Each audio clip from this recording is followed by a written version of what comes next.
Y esto genera necesariamente dos efectos. Uno, el repoblamiento, o un efecto más bien. Uno, el repoblamiento, y con ello los segundos ocupantes que hablan los principios Piñero. Es decir, personas que pueden ser de buena o de mala fe, que el mismo Estado les está adjudicando esos bienes rematados o se hizo la declaratoria de caducidad sin reconocer la situación de vulnerabilidad de la población desplazada. Esto, por ejemplo, ayer lo mencionaba el profesor Reyes, es el caso de Chibolo en Magdalena. Y entonces, frente a esto, y ahí traigo la lámina que nos presentaba ayer, Ibáñez, ¿cierto?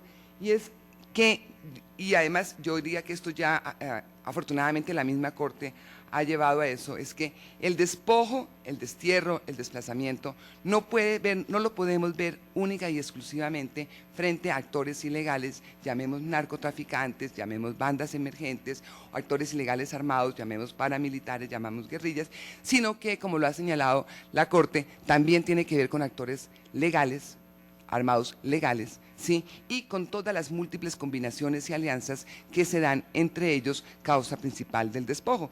Y pues yo ayer cuando veía la gráfica esta decía, se explica bastante este pronunciamiento de la Corte y esta tesis que hemos sostenido varios. Y los espacios para revertir el despojo. Yo no quiero ser tan pesimista, también hay caminos, hay alternativas, ¿sí? Particularmente la Corte Constitucional nos da unos instrumentos que yo considero que son muy importantes, que requieren un desarrollo y obviamente que requieren unos esfuerzos desde diferentes sectores de la sociedad.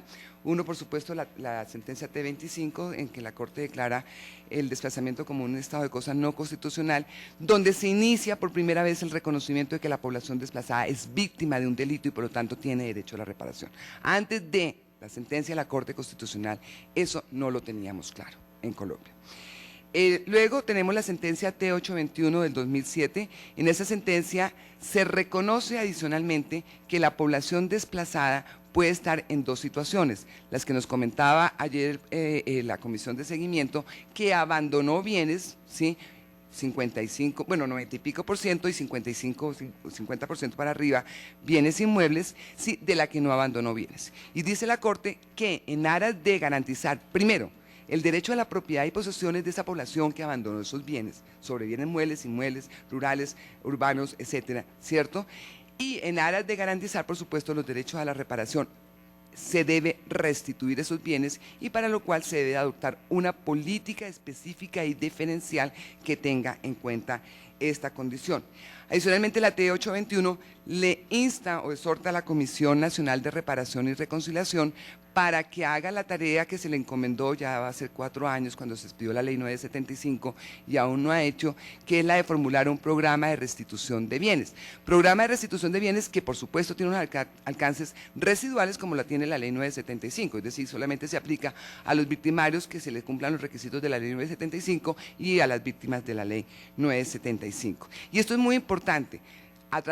Yo ayer escuchaba la presentación de César y Tatiana y me parecía muy atractiva las posibilidades que ellos planteaban, pero yo creería que frente a los casos estudiados en el trabajo del CIJUS, pues el alcance de la justicia de transición para ¿sí? garantizar los derechos a la reparación de esas víctimas de esos casos es bastante residual, ¿sí? Es por otros caminos que debemos buscar.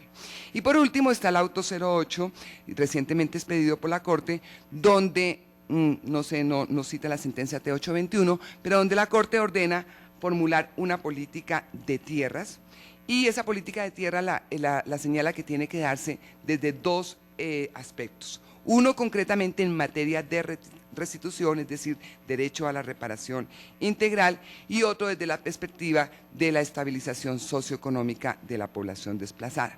Esto quiere decir que primero pues tenemos que garantizar el derecho a devolverle los bienes, pero que en caso de que no sea ello posible, por las circunstancias que se hablaban ayer, el conflicto, la inseguridad, etcétera, etcétera, o porque simplemente la víctima no quiere definitivamente regresar a su lugar, pues tenga la posibilidad de estabilizarse en otro sitio y para ello tenga el derecho de acceder a tierras. Pero es bien importante, y creo yo, sí, es que esa política de estabilización socioeconómica, para que no sea en menoscabo de los derechos de las víctimas, tiene que tener el enfoque de que primero hay que reconocer los derechos perdidos, ¿sí? No simplemente se trata de dar ayudas, sino a partir del reconocimiento de esos derechos perdidos.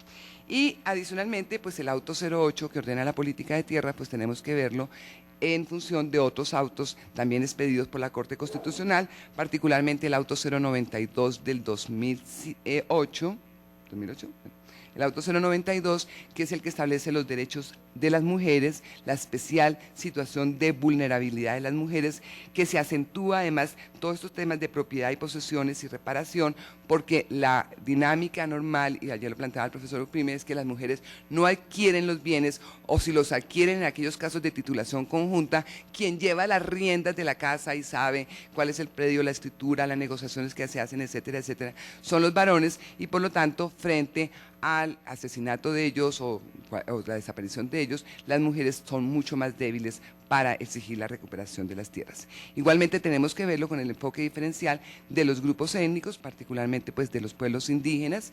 La Corte en el auto 04 hace una referencia a todos estos factores y estas causas y esta multiplicidad más bien de actores y de causas sí que producen el desplazamiento y el destierro, y ordena unos programas especiales para los pueblos indígenas e igualmente para las comunidades afrocolombianas, el auto 005 del 2009.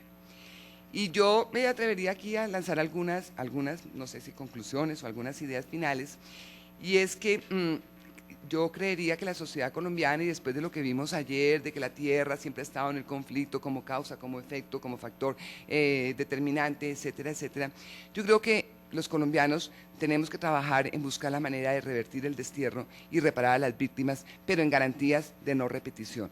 Es buscar la manera de que esto no se siga perpetuando como se ha venido dando.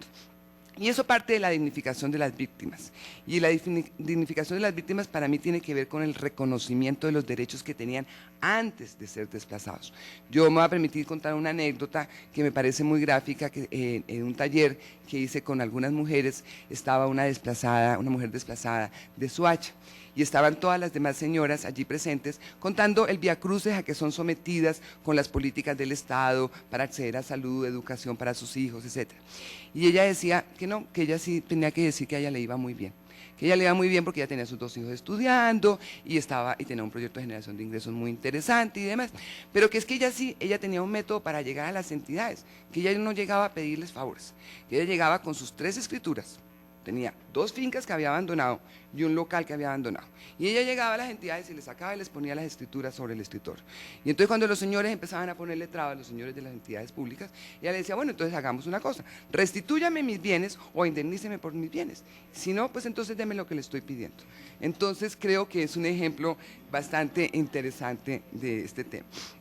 Y la reparación en clave de la transformación que nos invitan María Paula y el profesor Uprime, si la reparación en clave de transformación, yo creo que nos exige hacer un ejercicio donde involucremos, como decía hace un rato, todos los actores, pero también un ejercicio que requiere decisiones políticas, judiciales y legales, y que requiere, obviamente, como se decía ayer en la tarde, el concurso y la presión, porque se trata de intereses de poder, de juegos de poder, requiere el concurso y la presión de diferentes instancias, pero en ese ejercicio tenemos que partir por una relectura del despojo y el desplazamiento.